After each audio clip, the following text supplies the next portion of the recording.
자, 4월 10일 수요일 총선이 있었고 결과는 뭐 이제 민주당의 압승으로 끝났고, 근데 민주당이 총선 이후에 뭔가 지금 한 가지 지점을 파고들고 있습니다. 다름 아닌 이화영 전 경기도 평화부지사가 지난 4일 법정에서 한 발언이 그것인데 무엇이냐면 이겁니다. 보시죠. 먼저. 뭐 며칠 사이에 언론에 이제 보도가 많이 돼서 이 대략적인 뭐 상황들을 알고 계실 텐데, 이화영 전 부지사가 지난 4일 법정에 나와서 제가 말이에요, 수원지검 1313호 검사실 앞에 창고라고 쓰여진 그 세무나실에 내가 갔습니다. 가보니까요, 김성태 회장 있었고요. 저도 이제 가서 갔습니다. 그런데 말이에요, 어찌된 일인지 그 쌍방울 직원들이요, 그 세미나실에 연어회 넣고요, 회덮밥 넣고요, 소주 넣었습니다. 그 소주는 흰 종이컵에 마시고 뭐 했어요. 술 파티를 했습니다. 그러니 이 검찰이 이화영 저를 뭔가 이재명 대표에게 불리한 진술을 나오게끔 뭔가 회유하고 뭐 압박을 했습니다. 이런 취지의 발언을 한 겁니다. 자, 총선 이후에 더불어민주당이 압승을 거둔 이후에 최근 한 지점을 집요하게 파고들고 있다라고 말씀드린 저 지점이 바로 이화영 전 부지사의 저 주장입니다. 저것을 계속해서 뭐랄까요, 의혹을 제기하고 있는 건데, 먼저 이재명 대표 그리고 박찬대 최고위원의 목소리가 준비가 되어 있습니다. 들어보시죠. 술 파티를 하고 연어 파티하고 이게 검사 승인 없이 가능합니까? 수원지검으로 항의 방문 가서 사실 내용이 어떤지 단단히 한번 따져 묻도록 하겠습니다. 이런 동네 건달들도 하지 않는 짓을, 심각한 일입니다. 이게 징계 사안이나 잘못이 아니라 국기문란 사건입니다. 이게. 이재명 민주당 대표도 지금 뭐 거의 총공세에 나섰습니다. 저렇게 공식적인 회의에서 마이크 앞에서도 이야기를 하고 본인 소셜 미디어에도 여러 차례 글을 올렸습니다. 자, 그렇다면 오늘 민주당의 의혹 제기는 없었을까요? 아니요. 오늘도 이어졌습니다. 아침 최고위 때 조금 전에 등장했었던 박찬대 최고가 또 한마디 이렇게 이야기를 했습니다. 들어보시죠. 이른바 진술 조작 술 파티에 대해 수원지검은 황당한 주장이라고 부인하고 있습니다. 수원지검의 반박은 이를 뒷받침할 만한 근거가 너무 부족합니다. 술 파티 장소로 지목한 수원지검 1313호실 앞방 복도를 비추는 CCTV를 공개하면 같은 날 세 사람이 한자리에 모였는지 금방 확인될 것 아닙니까? 왜 공개 안 하십니까? 수원지검은 말로만 아니라고 하지 말고 근거를 내놓으십시오. 회유와 협박 자체도 중대 범죄이지만 음식과 술까지 제공했다는 것은 도저히 묵과할 수 없는 국기문란 행위입니다. 자, 박찬대 최고가 이제 오늘 오전 한 이야기를 들었고요. 제가 말씀을 드렸죠. 총선 이후에 사실상 저 지점에 대해서 민주당이 모든 에너지를 모으고 있다, 총공세에 나섰다, 이런 말씀을 드렸는데 한번 보시죠. 당장 내일 민주당이 수원지검을 찾아가서 규탄하는 기자회견을 갖고 내일 오전 11시 20분에는 수원지검을 찍고 수원구치소로 이동을 해서 항의 방문을 하고요. 내일 오후 2시에는 이제 수원에서 서울 서초동으로 넘어와서 대검찰청을 항의 방문하는 일정을 지금 예고를 했습니다. 또 하나, 뭔가 팀이 하나 민주당 내에 만들어졌습니다. 그 이름은 수원지검 술판 회유 조작 진상조사단. 여기에 단장은 민형배 의원이 맡기로 했습니다. 전면전, 총공세, 뭐 이런 말이 어울리는 지점인데 우리 최수영 평론가님은 좀 어떻게 보십니까? 저는 민주당이 총선 끝나자마자 이렇게 지금 아주 당의 총 화력을 동원해서 여기에 집중하는 이유가, 저는 그 4월 그 총선 전에 있었던 그 이 사건과 관련한 마지막 그 공판에서 이재명 대표, 그러니까 이전 부지사의 변호인이 했던 말이 저는 아주 그 기억에 나요. 뭐냐면 나는 이재명의 무죄를 주장한다. 이재명의 무죄가 이화영의 무죄를 의미하기 때문이다. 전 여기에 이 핵심이 있다고 봐요. 그러니까 지금 이화영 부지사가 그 검찰 측에 의해서 저렇게 뭐 술 파티 이런 것 통해서 회유의 압박에 의한 그런 진술을 했기 때문에 이 여기에 대해서 말하자면 이 논리적 근거를 무너뜨려서 이화영에 대해서 무죄가 되면 그 자체가 이재명이 무죄가 된다는 거죠. 예. 그런 측면에서 지금 여기에 모든 것을 올인하는데 저는 이렇게 사실 이화영 부지사의 전 부지사의 재판을 놓고도 많은 논란이 있었어요. 왜냐하면 재판 기록이 누출된다든가 국정원 기록들이 그 언론에 그대로 누출된다든가 네. 법정에서 부인이 이재명 소란을 피우고 예. 그 오히려 이화영 전 부지사에게 협박 아닌 협박을 한다든가 이런 식의 정말 사법 체계를 무너뜨리는 행동들이 많았는데 결국에는 이 또한 총선에서 이기고 나니까 이런 비법률적인 방식 그러니까 즉 법률을 정치로 말하자면 우회하려는 이런 것들이 저는 나오고 있는 것 같은데 여기에 대해서는 이게 만일 이재명 대표가 이렇게까지 당에 말하자면 명운을 걸고 이렇게 공격하는데 만일 이게 사실이 아니라면 어떡할 겁니까? 이 역풍을 또 어떻게 감당할 겁니까? 그런 측면에서 지금의 어쩌면 이렇게 총 공세를 펼치는 건 나중에 부메랑에 돌아올 수도 있습니다. 자, 이제 최수영 평론가님의 이제 개인 의견을 이렇게 주신 것이고 이재명 대표는 어제 이렇게 얘기했습니다. 이재명 제가 좀 생각을 해보니까요. 이화영이라는 사람이 저 주장하는 내용은 90%, 95%가 아니고요. 100% 사실에 가까운 것으로 보입니다. 100%. 이재명 대표는 어제 그렇게 이야기를 했습니다. 그러면 뭔가 지금 의혹의 공세의 대상이 되고 있는 수원지검은 어떤 입장을 보이고 있을까요? 황당합니다. 뭐 이런 겁니다. 보시죠. 자, 이화영 전 부지사가 객관적인 물증, 증언에도 불구하고 증거가 조작됐다는 등 허위 변명을 일관하고 있습니다. 쌍방울 관계자들과 술 마시며 진술을 조작했다고 주장하기에 이르렀습니다. 상상이나 할 수 있는 일입니까? 지금 2024년도에요. 황당한 주장입니다. 검찰 출신 변호사는 이러한 내용을 덧붙였습니다. 조사나 치료를 위해서 구치소 밖으로 나갈 때는 저 당시에는 이화영 전 부지사도 그렇고 쌍방울의 김성태 전 회장 같은 경우도 그렇고 수원구치소에 수감이 되어 있었던 상황 아니겠습니까? 그런데 이화영 전 부지사의 주장은 저 수원지검에 불려 나와서 술 마셨어요. 뭐 그런 거예요. 그런데 구치소 밖으로 이 수감자들이 나갈 때는요. 교도관들이 일거수일투족을 어떻게 한다 감시합니다. 그런데요. 교도관을 따돌리고 13135 맞은편 창고라고 쓰여져 있는 세미나실에서 술을 먹었다고요? 있을 수 없는 일입니다. 뭐 이런 얘기가 나왔습니다. 그래서 검찰은 한 걸음 더 나아갔습니다. 보시죠. 검찰도 이제 적극적으로 대응한다. 뭐 이런 기조일까요? 검찰 관계자가 이렇게 얘기했습니다. 당시 이화영 전 부지사의 조사에 동행한 교도관들 전부 다 조사하겠습니다. 그래서 진술 내용을 공개하는 방안도 검토하겠습니다. 자, 보세요. 우리가 조사해봤더니 그런 사실 없습니다. 이렇게 발표하는 것도 지금 생각을 한다는 거예요. 그래서 그래픽 제목도 검찰도 적극 대응 기조 물음표 이렇게 되어 있는 겁니다. 성치훈 부의장 한 말씀 하실까요? 자, 교도관들이 만약에 그 정말 이화영 전 부지사가 술을 마실 수 있는 상황을 만들어줬다면 예? 회유를 당했거나 아니면 아니란 태도로 근무를 했거나 둘 중에 하나 아니겠습니까? 그럼 교도관들이 만약에 그걸 진술하면 자백을 하는 겁니다. 그러면 사실상 자신들이 징계를 받게 될 텐데 진실을 얘기할까요?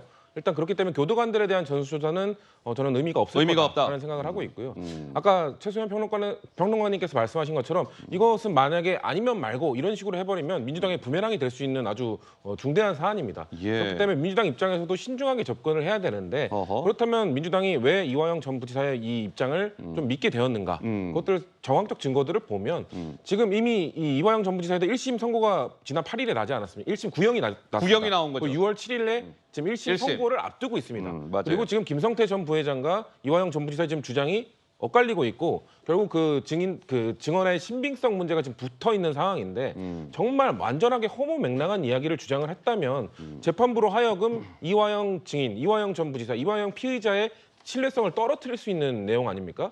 그렇다면 민주당 입장에서 봤을 땐 이화영 전 부지사가 굳이 본인의 신뢰성을 이렇게 하락시킬 수 있는 허무맹랑한 거짓말을 하겠는가라는 일단 판단을 하는 것이고요. 그리고 진술의 구체성도 좀 보입니다. 일단 뭐 단순히 메뉴만 있다. 뭐 공간을 얘기했다. 이것만으로 얘기할 수는 없는데 지금 사실 그 창고라는 팻말이 붙은 1315호에 대해서 검찰 측은 이화영 전 부지사가 거기 들어갈 일이 전혀 없다고 하지 않았습니까?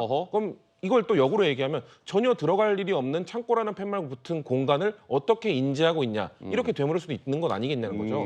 그렇기 때문에 민주당 입장에서는 이화영 전 부지사가 이런 정황적 증거나 구체적 신빙성을 봤을 때 충분히 믿을만하다라는 판단으로 그렇다면 검찰 측에서 CCTV는 아마 기한이 지났을 겁니다. 예. 그럼 뭐 출입 기록이라든지 왜냐하면 쌍방울 직원도 있었고 뭐 검찰도 같이 있었다고 하니까 그런 출입 기록들을 한번 공개해 달라 그런 의혹들을 풀어 달라라고 얘기하는 거는 저는 있을 수 있는 일이라고 생각합니다. 자, 이게 이제 논란이 뭐 어떤 식으로든 지금 불거져 있는 상황이고 어떤 식으로든 사실관계가 뭐 밝혀질 겁니다.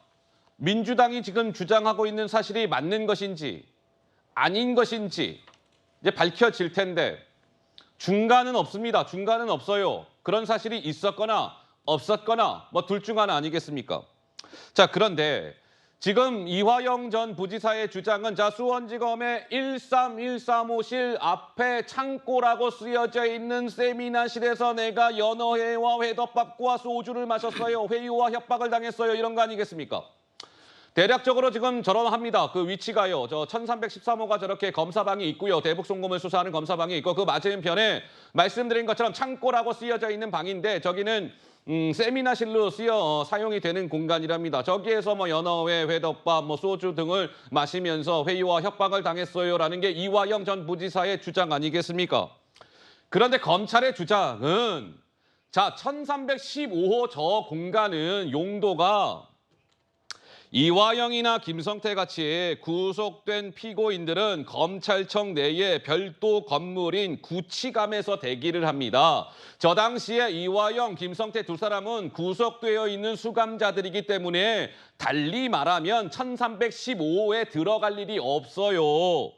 1315호에 들어가는 사람들은요, 참고인들 또는 불구속 피의자들이나 1315호에 들어가는 것이지 구속된 수검자들은 기본적으로 1315호에 들어갈 일이 없습니다라는 게 수원지검의 설명입니다.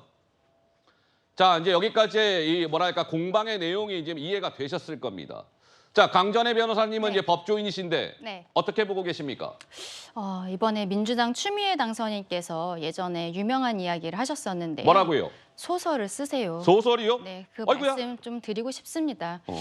이화영 피고인 같은 경우에는 보통 이제 구속되어 있는 피고인들은요 버스로 이동을 합니다. 그리고서는 검찰청 건물 바로 뒤에 버스를 딱 붙여가지고 거기서 다른 사람들이 보지 못하게 이제 차폐 장치가 되어 있는 곳을 통해서 건물로 들어가거든요. 그런데 지금 이 회덮밥이라든지 이런 것들을 가지고 왔다는 쌍방울 관계자 이런 사람들은 일반인들은 들어가는 입구가 정면의 출입구를 통해서 들어갑니다.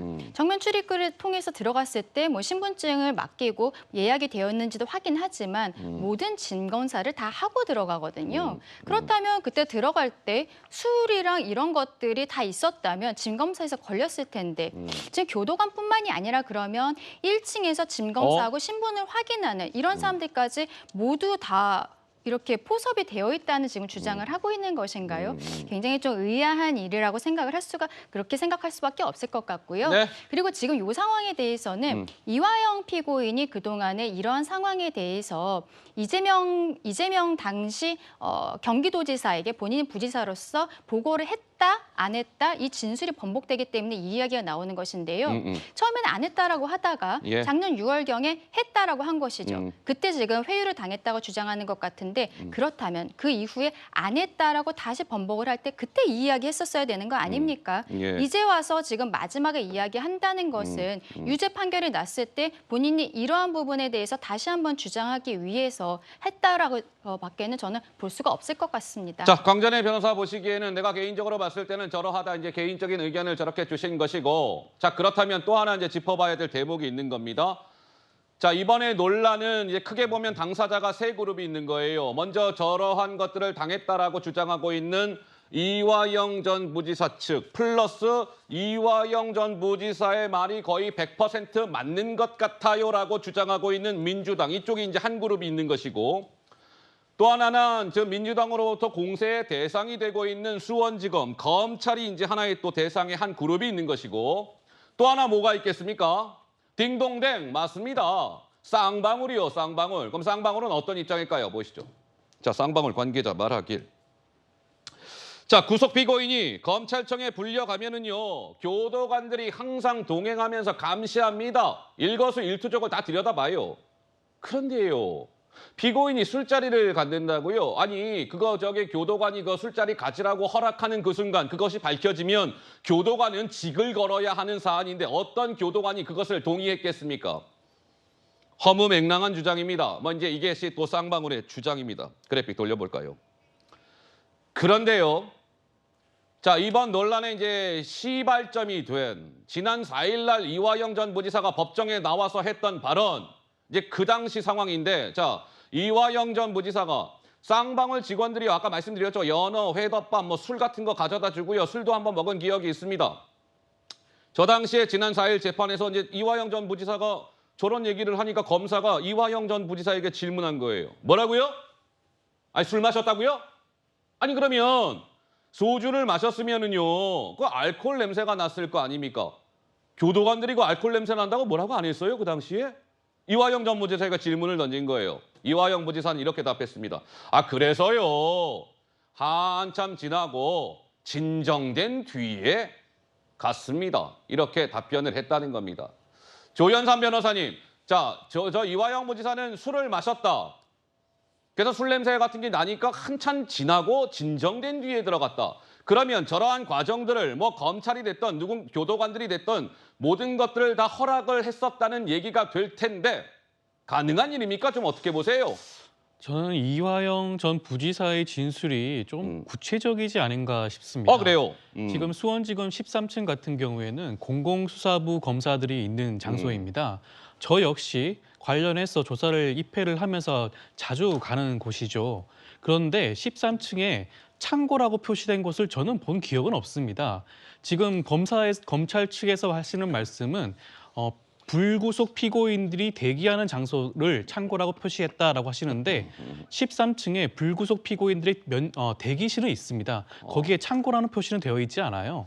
저는 아마 이화영 전 부지사가 한 것은 그런 대기실이 아니라 진짜 창고로 표시된 장소가 아닌가라는 생각이 들고요. 그리고 구체적으로 연어와라든가 회덮밥, 술 같은 그런 얘기들을 구체적으로 했던 정황을 봤을 때는 이거는 수원지검 차원에서 CCTV라든가 아니면 관련자 조사를 통해 충분히 밝힐 수 있는 내용이기 때문에 조속히 밝혀낼 수 있을 거라는 생각이 들고요. 그리고 지금 말씀하신 것 중에 뭐 교도관들이 과연 본인들의 그런 피해를 감수하고 하겠냐라는 것인데 이것은 사실상 검사가 용인하고 묵인하면 얼마든지 가능할 수 있는 사안입니다. 물론 그렇게 하면 안 되겠지만 가능할 수도 있기 때문에 민주당에서 이런 것들을 국기문란 사건이라고 지목을 하고 이 사안을 밝혀내야 된다고 주장하는 게 아닌가 싶습니다. 자, 시청자 여러분들, 이게 이제 제가 아까 말씀을 드린 것처럼 어떤 식으로든 사실관계는 드러나게 될 텐데 지금 민주당이나 이화영 전 부지사의 주장은 이게 지난해 그랬다는 거예요. 저 1315 뭐 창고라고 붙은 세미나실에서 내가 술도 마시고요, 뭐 저 연어회도 먹고요, 뭐 저런 일이 있었습니다라는 게 저 작년 여름 얘기입니다. 그럼 2023년 작년도 여름에 검찰에서 구속돼 있는 저 구치소에 있는 이화영, 저 김성태 두 사람한테 자 일로 와보세요. 수원지검으로 나오세요. 그리고 1315실에 이렇게 들어가게끔 해서 거기에 쌍방울 직원들이 음식 넣어주고 술 넣어주고 술 파티하면서 저 이화영 씨요, 저 이재명 대표한테 불리한 진술을 하게끔 유도했다라는 게 지금 이 논란의 핵심 요지인데 2023년도 대한민국에서 과연 그러한 일이 있을 수 있었을까? 이제 물음표 아니겠습니까? 민주당과 이화영 전 지사 측에서는 그러한 일이 있었습니다 라고 이야기하고 있는 것이고 검찰에서는 허무맹랑한 주장하지 마시오. 뭐 이런 것이니까요. 자, 그런데요, 이번 이 논란의 흐름은 시간적으로 봤을 때 이러합니다. 제가 아까 말씀을 드렸죠. 지난 4일 날 이화영 전 부지사가 법정에 나와가지고 저러한 주장을 했고 이제 총선이 4월 10일 날 있었고요. 이재명 대표로부터 하여금의 저 의혹 제기는 총선이 그러니까 정확히 닷새가 지난 4월 15일부터 시작이 됐습니다. 최수영 평론가님 보시기에 총선 후의 본격 공세 어떻게 보십니까? 그러니까 지금 지난 4일 재판서 술파티 주장했고 민주당이 회견 진행한 저 때가요. 잘 기억을 되돌려 보시면 바로 여론조사 공표 금지 기간입니다. 그러니까 저게 굉장히 말하자면 여론에 민감하게 반영하게끔 하면 저는 4일이 물론 재판일이어서 그날 얘기했겠지만 저기 얘기하고 민주당이 저렇게 총공세를 펼치는 거는 아마 4월 10일 총선도 염두에 두고 했던 것 같은데 뭐 어떤 영향이 끼쳤는지 모르겠습니다. 근데 제가 하나 말씀드리고 싶은 건 어떤 거요? 그런 겁니다. 자, 저 사건은 만일 이재명 대표의 연관성이 입증되어서 뇌물수수죄가 성립되면은 말하자면 이재명 대표의 정치 생명이 끊기고 아이고야. 그다음에 이제 대선 후보로 나가지도 못하는 야당 대표 초유일이 벌어질 수 있는 중차대한 상황입니다. 예. 검찰이 그런 걸 모르겠습니까? 그런데 저기에서 많이 회유하고 묵인해주고 방조해주고 해서 그렇게 하려고 그러면 교도관뿐만 아니라 아까 말씀드린 뭐 일체에 있는 직원들서부터 쌍방울 직원들까지 전부 다 매수하거나 아니면 용인해주거나 묵인해줘야 되는데 예. 만일 그렇게 해서 재판에 영향을 끼쳤다고 할 경우에 이 어마어마한 후폭풍은 검찰이 감당할 수 있겠습니까? 어허. 저는 검찰도 이건 굉장히 뜨거운 감자처럼 조심조심 다뤘을 텐데 이렇게 대놓고 진술 회유하려고 향응 제공하고 예, 묵인해주고 저는 이건 상식에 대한 문제라고 봐서 저는 민주당 쪽 의원들이 너무 우리 느와르 영화를 많이 본 게 아닌가 아이고야. 싶어서 우리 대한민국에서 예. 21세기 사법체계에 이런 일이 과연 있을 수 있을까 저는 의문을 제기합니다. 시청자 여러분들도 보시면서 지금 보세요. 이 두 분의 패널분들 이야기와 이 두 분의 패널분들 이야기가 간극이 너무 커요. 지금 이 두 분의 말씀은 소설 쓰지 마시오. 영화들을 너무 많이 본 것 같아요. 이 두 분은 아니요. 이화영 부지사의 여러 가지 이야기하는 것들 이런 이 주변 상황들을 봤을 때 충분히 저 의혹이 사실일 가능성이 있습니다. 이런 발언들 아니시겠습니까? 중간에 이제 간극이 큽니다. 제가 말씀드립니다. 중간은 없어요. 어떤 식으로든 사실관계가 드러날 겁니다. 자, 법조계에서는 이런 얘기가 나왔습니다. 보시죠.